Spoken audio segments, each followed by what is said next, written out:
สวัสดีครับทุกคนเข้าสู่ของเรานะครับวันนี้ก็เป็นสูตรทำให้ฟันขาวนำมาฝากทุกคนนะครับสูตรนี้หลายๆคนลองมาแล้วมีผลดีมากๆเลยก็เลยวันนี้เรานำมาฝากทุกคนนะครับวิธีทำให้ฟันขาวอย่างเป็นธรรมชาติใน1 นาทีนะครับ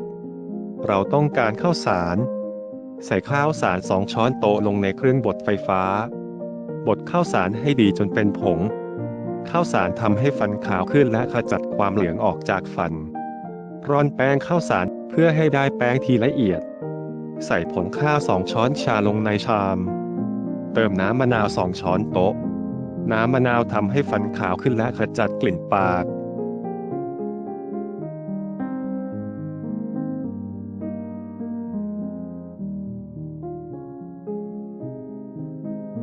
ใส่น้ำมันมะกอก1 ช้อนโต๊ะน้ำมันมะกอกช่วยขจัดรอยดำบนฟัน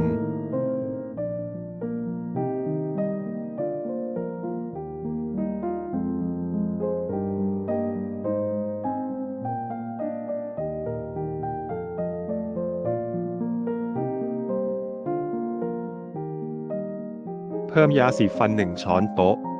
ผสมส่วนผสมให้เข้ากัน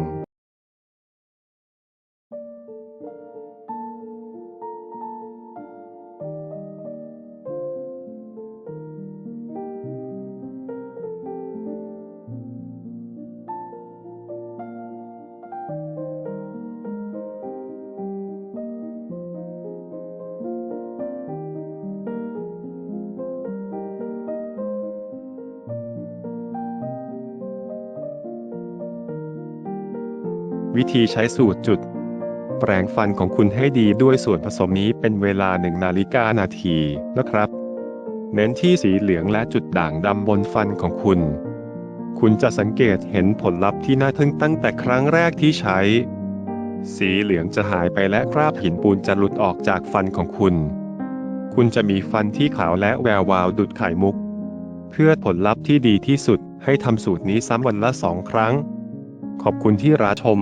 นะครับแล้วนี่ครับก็เป็นเรื่องราวดีๆเรานำมาฝากทุกท่านวันนี้นะครับบ้านใครลองเอาสูตรนี้ไปใช้แล้วมีผลยังไงอย่าลืมบอกเราด้วยนะครับคอมเมนต์แสดงความคิดเห็นบอกเราด้วยใต้คลิปนะครับถ้าคุณเห็นคลิปวิดีโอนี้มีประโยชน์ก็อย่าลืมกดไลค์นะครับอยากชมคลิปใหม่ๆกดติดตามนะครับสำหรับวันนี้ขอลาไปก่อนนะครับสวัสดีครับ